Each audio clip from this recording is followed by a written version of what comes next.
আজ একজন লোকের কাছ থেকে বাড়ির পাশে কতগুলো সামুদ্রিক কাঁকড়া কিনে রাখলাম। গুড মর্নিং গাইস, কেমন আছেন আপনারা সবাই? হ্যালো ভাই ব্রাদার। সকালে ঘুম থেকে উঠে দেখি মা ঘরে রুটি করেছে, তো ঝটপট আমি রুটি খেয়ে নিলাম। তারপর আমি বাজারে চলে আসলাম। বাজারে এসে আমি ডিম নিলাম আর কাঁচা তরকারি থেকে নিলাম হচ্ছিল ঢেঁড়স। এইগুলো আমি বাসায় দিয়ে সোজা চলে আসলাম বড় ভাইয়ের এখানে।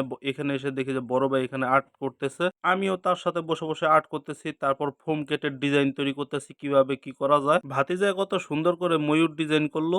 এখান থেকে বেরিয়ে আমি সোজা দোকান থেকে একটা স্প্রিট কিনে আনলাম। মনের সুখে এখানে স্প্রিট খাইতেছি আর দেখতেছি প্রকৃতির অবস্থা কেমন। আমার বাড়ির পাশে একজন সামুদ্রিক কাঁকড়া এনেছে, তো আমিও দেখতেছিলাম সামুদ্রিক কাঁকড়াগুলো। দেখলাম বড় ভাই কতগুলা কিনছে, আমিও হাতে নিয়ে দুষ্টামি করতেছি।